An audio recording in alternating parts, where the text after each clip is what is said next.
Chaque individu voit son patrimoine évoluer en fonction de son âge, de sa profession ou encore de sa situation familiale.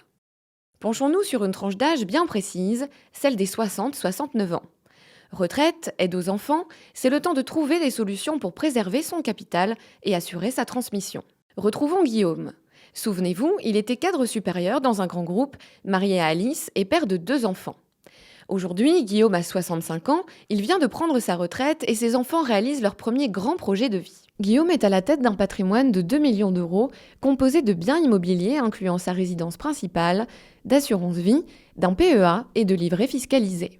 Lui et sa femme Alice ont quitté leur appartement parisien pour s'installer dans la maison familiale à Aix-en-Provence, héritée de ses parents.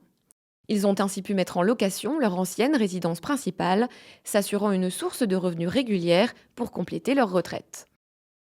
Mais la retraite, c'est aussi le moment de se faire plaisir. Ils ont donc décidé de construire une piscine cet été, financée notamment grâce à des rachats partiels sur leur assurance vie. Guillaume a préféré cette option à une rente viagère car il bénéficie déjà de revenus réguliers. Mais le capital de son PEA, Guillaume n'y touchera pas. Il préfère le réserver en priorité à ses enfants, mais aussi à sa femme et lui en cas de soucis de santé pour l'avenir. Ce n'est pas tout, Guillaume, en homme prévoyant, a conservé et abonde régulièrement ses super livrets à taux boosté qui constituent une réserve de liquidité disponible à tout moment. Le voyage aux Maldives qu'il prévoit de faire prochainement avec Alice sera par exemple une bonne occasion de s'en servir. Et avec un patrimoine net supérieur à 1,3 million d'euros, Guillaume est assujetti à l'ISF, l'impôt de solidarité sur la fortune. Afin de le réduire et pour aider ses enfants à rentrer pleinement dans la vie, il a décidé de faire des donations.